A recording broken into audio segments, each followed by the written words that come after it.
I was supposed to be in Minneapolis that night. 2-day tech conference, fully booked, hotel room, name tag, catered lunches, even those awkward little networking mixers with bland hors d'oeuvres and lukewarm Chardonnay. I had my itinerary saved in my phone, presentation slides backed up in 3 separate folders, and my carry-on packed with just enough business casual to look like I wasn't trying too hard. But fate, or maybe something colder, had other plans. A nor'easter rolled through unexpectedly, grounding flights across the Midwest. My plane was canceled an hour before takeoff, and the airline offered a reschedule for the next morning, assuming the weather cooperated. I stood at gate B-17 staring at the flight status board, wondering if I should just book a hotel near the airport and ride it out. Instead, I rented a car. Not because I needed to, really. I could have stayed in the city or grabbed a drink with some of the other stranded attendees. But something inside me just said, go home. I didn't tell Molly. Thought maybe I'd surprise her. Maybe it was romantic. Maybe it was impulsive. Or maybe, I see it now, I was trying to reassure myself of something I couldn't quite name. It was a little after 9 p.m. when I pulled up to the house. I parked down the block first, headlights off, letting the car idle for a moment as I tried to shake the weird tightness in my chest. Rain was falling steady, the kind of soft drizzle that mutes everything. The street lamps glowed yellow in the mist, and the neighborhood felt almost too quiet. Our porch light was on. That was normal. What wasn't normal was the unfamiliar car parked just in front of our driveway. It was a black SUV. Clean, polished, probably no more than 2 or 3 years old. The kind of vehicle that says, I do well for myself without outright bragging. It wasn't a neighbor's. I knew all the cars on our street. I knew Susan's dusty Honda with the cracked bumper and Mr. Daniel's old green Subaru with the missing hubcap. This car didn't belong here. I didn't even get out at first. Just sat in my car, engine ticking as it cooled. Maybe it was nothing. Maybe she had a friend over. A coworker. A relative passing through town. But my gut said otherwise. And I've learned to trust my gut. Or I thought I had. 10 minutes passed. I counted them. Watched the house. No movement. Lights were on in the living room. One upstairs, probably the bedroom. A flicker of a silhouette in the hall, quick and indistinct. I turned the ignition off and opened the door. My shoes echoed faintly on the wet sidewalk. I wasn't trying to be stealthy, but I didn't make any noise either. The air smelled like ozone and the faint scent of night-blooming jasmine from Mrs. Denton's garden across the street. I was halfway up the front walk when the door opened. He came out first. Tall, athletic build, dressed in dark jeans and a tight black shirt that clung a little too well to his frame. He looked like he had stepped out of a fitness ad, sharp jawline, close-cropped hair, confident posture. His eyes flicked toward me, quick but not panicked, like he was trained not to react too much. He adjusted his belt as he stepped onto the porch. That detail stuck with me. Molly followed him to the door. She wasn't laughing. Wasn't saying goodbye. Wasn't doing anything that would suggest this was just some casual visit. Her expression was unreadable. Frozen, almost. She had that blank look people get when they've been caught mid-thought, calculating their next move. Her hair was messy in a way that didn't look accidental. And even from a few feet away, I could see the faint outline of smudged lipstick on her cheek. Not mine. The man didn't say anything. Just gave me a tight, polite nod as he passed by, heading to the SUV.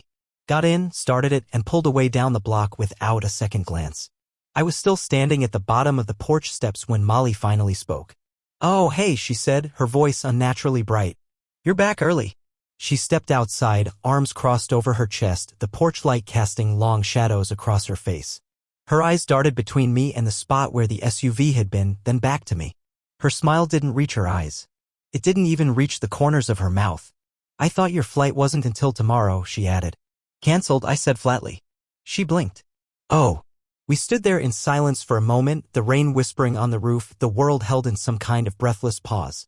That was just the plumber, she said suddenly, too quickly. He came by to check on that leak under the sink, the one you've been meaning to fix but keep forgetting. She forced a chuckle. You know how you were with house stuff. Plumber. Right? I didn't say a word. She moved toward me then, maybe out of reflex, maybe out of guilt. Her perfume hit me first, except it wasn't hers. Not the usual lavender and sandalwood I bought her last Christmas. This was heavier, muskier. Male? I tilted my head slightly. She flinched. We weren't expecting you, she repeated, softer now. I would have cleaned up. She trailed off when she saw I wasn't playing along. The thing is, I didn't lose it. I didn't shout or accuse or even ask who he was. I didn't demand answers. I just looked at her, long and hard, and then stepped past her into the house. And in that moment, I think she realized the damage had already been done. The house was warm, lights low, the faint hum of the dishwasher running in the background. Everything looked normal. That almost made it worse. The normalcy of it all, the illusion of a life still intact. Her wine glass sat on the counter. There were 2 plates in the sink. One had crumbs. The other still had half a sandwich left uneaten. I walked to the living room and sat down on the edge of the couch. She followed, hovering near the hallway like she didn't know what to do with her hands. "I didn't expect you," she said again, quieter this time. I nodded, staring straight ahead. Not at her. Just through everything. She turned and disappeared upstairs. I heard the bedroom door click shut a minute later. And I just sat there, watching the wall, listening to the ticking of the clock. The rain. My own breathing. I didn't need to ask. I already knew. I couldn't sleep that night. I didn't even try. Instead, I sat in my office downstairs, lights off, the house quiet except for the ticking of the wall clock and the occasional creak of old wood settling. I stared at nothing for hours, just thinking. Rewinding time. Playing back memories like they were surveillance footage. I'd missed something in the first time around. And I had missed things. A lot of things. Looking back now, I realized the signs weren't subtle. They were just convenient to ignore. It started small, as these things always do. Molly used to come into the kitchen when I was making coffee, wrapping her arms around my waist from behind, resting her cheek on my back. Sometimes I'd pretend to be annoyed, especially if I was running late, but secretly I loved it. That quiet in * Macy. That sense of knowing where we stood without saying a word. But that had stopped months ago. I couldn't even remember the last time she hugged me without it feeling choreographed. Like she was checking something off a list. Physical touch turned into side hugs. Quick pecks on the cheek instead of kisses. Her hand never found mine on the couch anymore unless I reached first, and even then, sometimes she didn't squeeze back. Then there was the phone. God, the phone. I remember when we used to pass it back and forth all the time, showing each other memes, funny texts from friends, *TS of weekend plans. We used to share so much through that tiny screen. Yeah? She kept it face down. Always. Whether we were watching TV, having dinner, even when she was doing laundry. And when it buzzed, she'd glance at it like she was reading a classified report and then slide it into her pocket. She started taking it into the bathroom with her. Into the shower. She'd claim she was catching up on work messages or playing podcasts while she washed her hair. I wanted to believe her, I really did, but something about the way her voice got sharper when I asked questions made me feel like I was crossing into a territory I wasn't invited to anymore. She used to sleep in. That was one of her defining traits. Saturday mornings, she'd snore softly into her pillow while I made breakfast and scrolled the news. But suddenly she was up at dawn, lacing her sneakers and heading out for runs. No explanation. No route. No post-run sweat. Just vanishing for an hour or two and coming back with a perfectly composed ponytail and an excuse about clearing her head. I told myself I was overthinking it. Told myself she was stressed from work. Told myself everyone goes through phases in a long-term relationship where the * Macy dips and routines change. But deep down I was lying to myself. One night, maybe a month ago, she mentioned a new coworker, Jared. I remember the name because it came up over and over again after that. Jared had the funniest story today. Jared says we might switch to a new project platform. Jared and I stayed late to finish the pitch deck. It always sounded casual. Friendly. But then she'd start mentioning how young Jared was. How driven. How he just gets it. I remember brushing it off. I even joked once half-heartedly, should I be jealous? She laughed and said, please. He's just a friend. I should have asked more questions. I should have listened to the way her voice lingered when she said his name. I should have paid more attention to the way she started taking her appearance more seriously, especially on days when she said she had meetings with Jared's team. New lipstick. Perfume I hadn't smelled in a year. I used to compliment her. Used to say, you look great. And she'd just nod like I was stating a weather report. And then there were the stories. Her social media was subtle, but I started noticing things. Group photos from work events where Jared always managed to be right next to her. Posts with inside jokes I didn't get.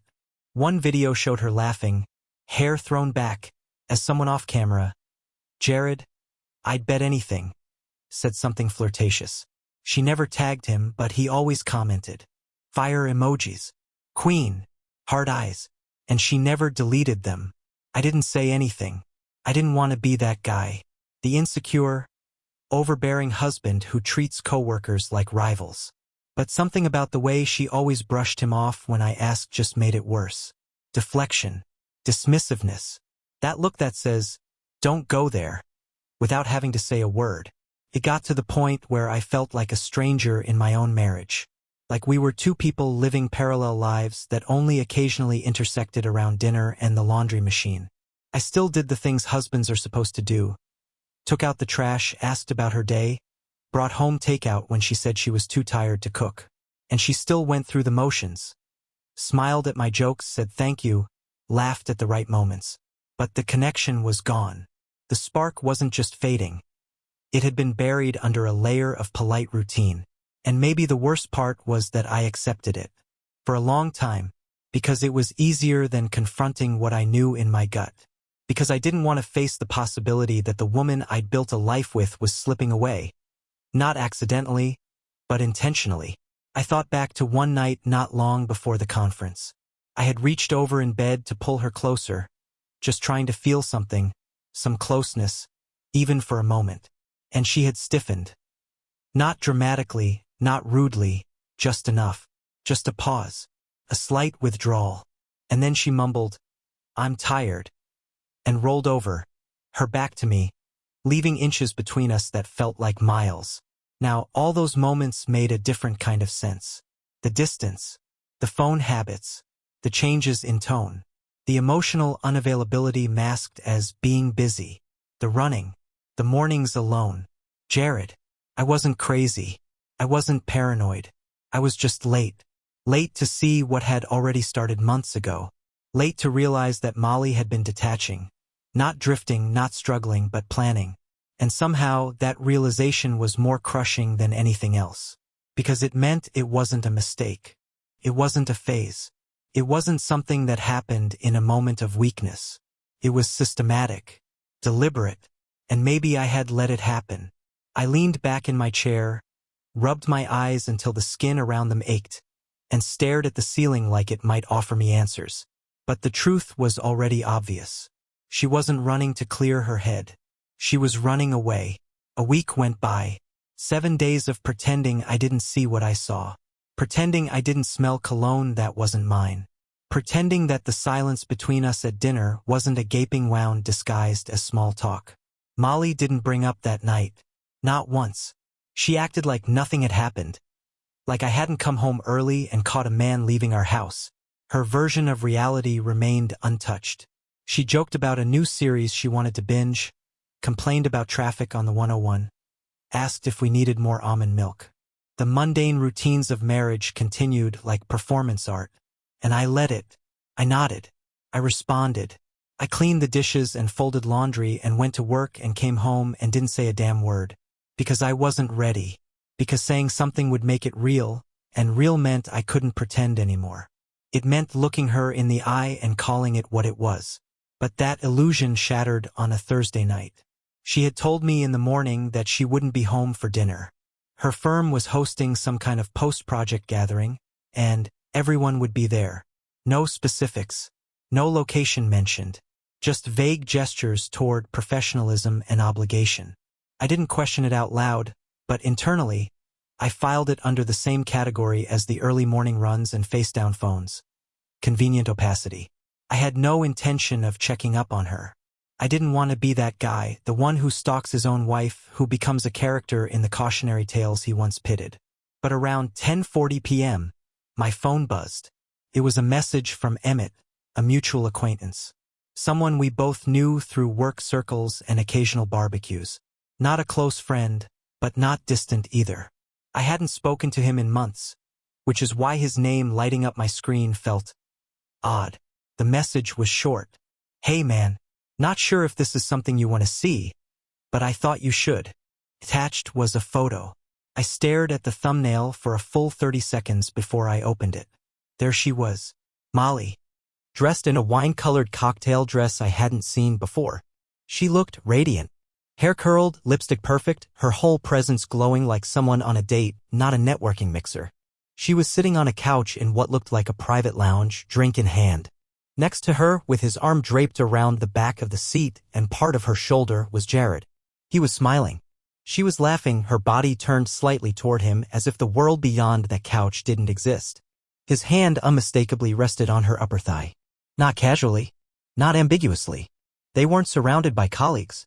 There were no conference badges, no wine glasses raised in a group toast. The frame was tight, in asterisk mate quiet. Just them.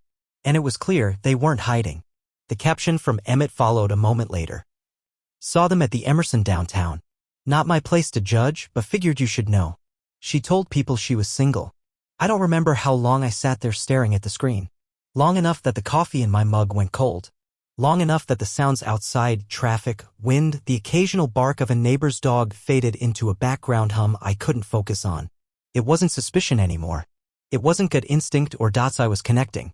It was reality. Undeniable. Photographed. Shared. Witnessed by someone outside my head. This wasn't a plumber. This wasn't stress. This wasn't confusion. This was betrayal. And it was smiling for the camera. I didn't text Molly. I didn't call. I didn't even react when she came home an hour later, the front door creaking open like always, her heels tapping softly on the hardwood. Hey, she called out. You're still up? Yeah, I said, not turning around. Couldn't sleep. She walked into the living room, dropped her bag on the table, and gave me that same tired, innocent smile. You won't believe how long that event went. Honestly, I'm exhausted. I nodded. Hope it was worth it. She tilted her head slightly. What do you mean? I looked at her, really looked at her for the first time in days. Her makeup was slightly smudged. Her perfume was too strong, like she'd reapplied it halfway through the night. There was a faint red mark on her neck.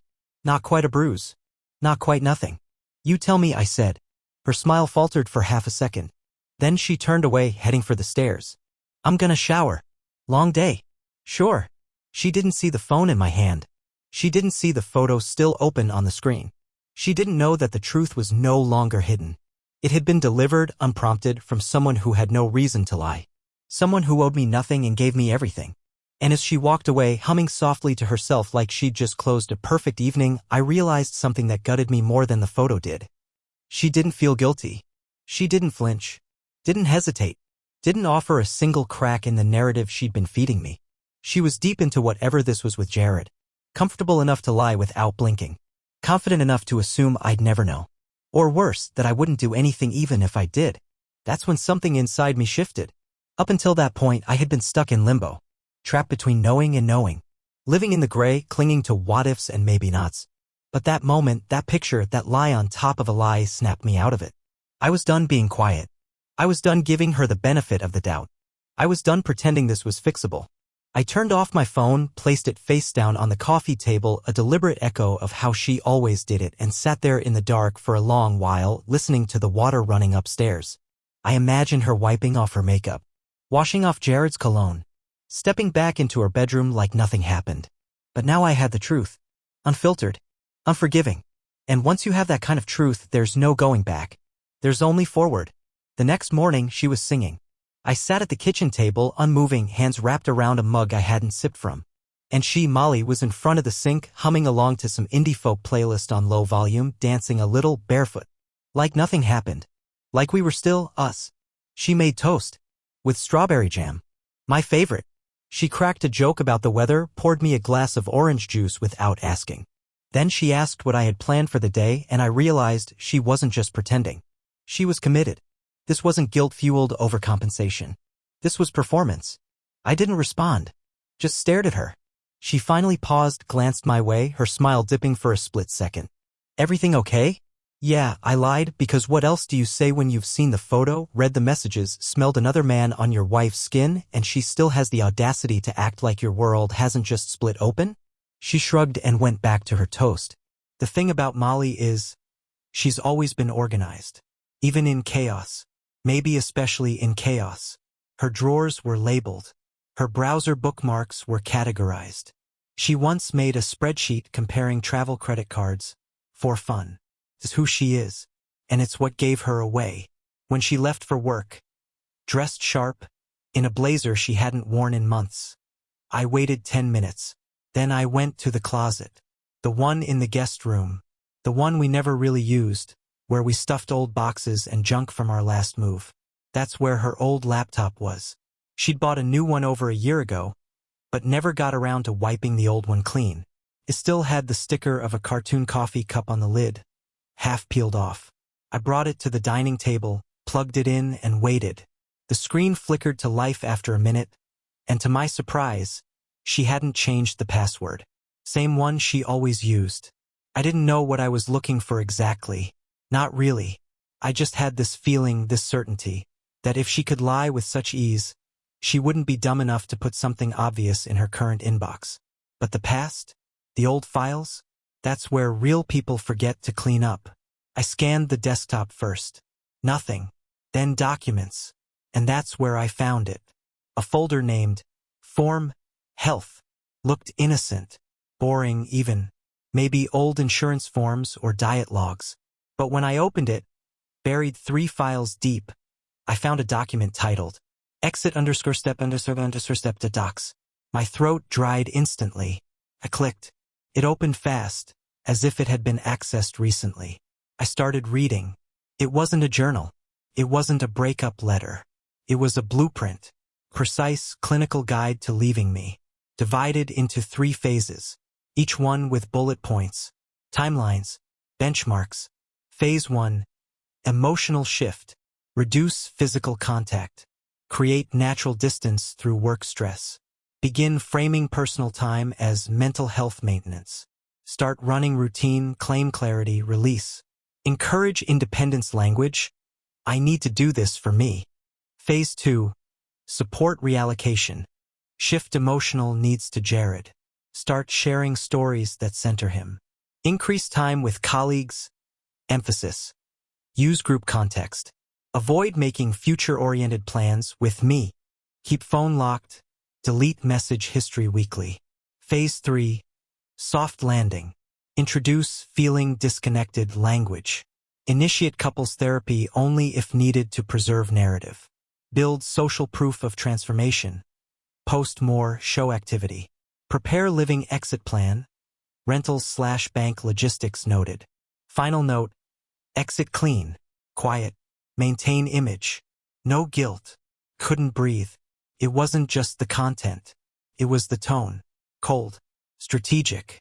She had planned her emotional withdrawal like someone planning a product launch. The kicker? The document was dated 3.5 months ago. 3.5 months before the conference. Before Jared became just a name in her stories. Before the first early morning runs. Before the last time she touched me without flinching. She had already begged * end the departure. And I'd been walking around thinking maybe we just needed a vacation. Maybe it was burnout. Maybe I was the problem. But no, she had decided. Long ago. And she'd been executing it, step by step, while I made coffee and asked how her day was.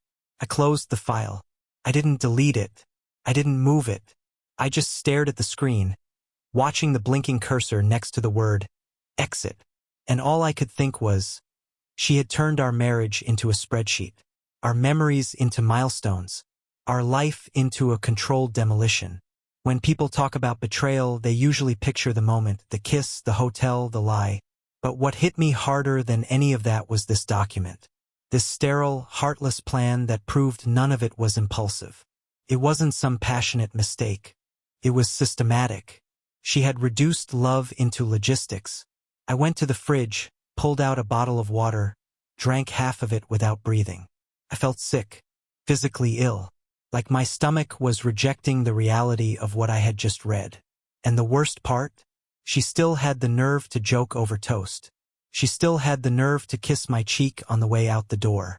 She still had the nerve to look me in the eyes and talk about weekend plans while Jared's name still rang in my ears like a siren. I printed the document. 1 copy. Folded it. Slipped it into a plain envelope and placed it in my desk drawer. It wasn't time to confront her. Not yet. That day would come. But now I had something she didn't know I had, her playbook. And with that, the illusion wasn't just broken. It was obliterated. I didn't know who to talk to. Not at first.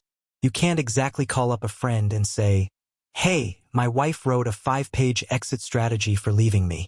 Thought you'd want to hear about it over lunch." There's a shame that wraps itself around betrayal, not just from what's done to you, but from how blind you were while it was happening. I hadn't told anyone yet. Not about Jared. Not about the photo. Not about the file.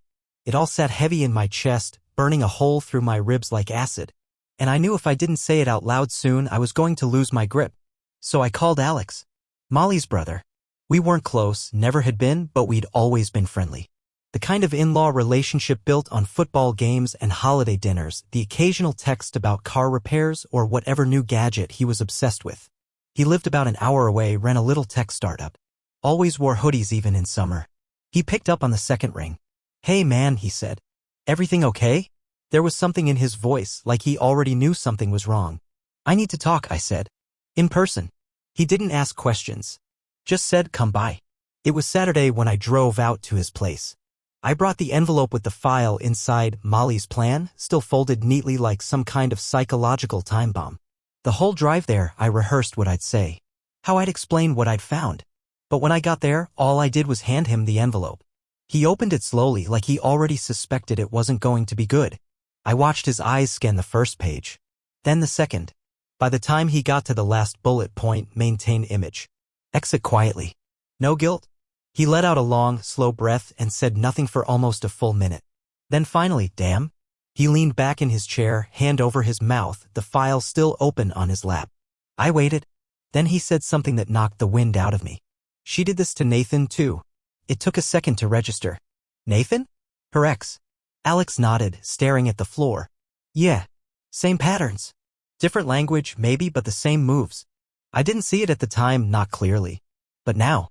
He rubbed the back of his neck. "He used to come to me, man. Towards the end. Said she was pulling away, being cold, shutting him out emotionally.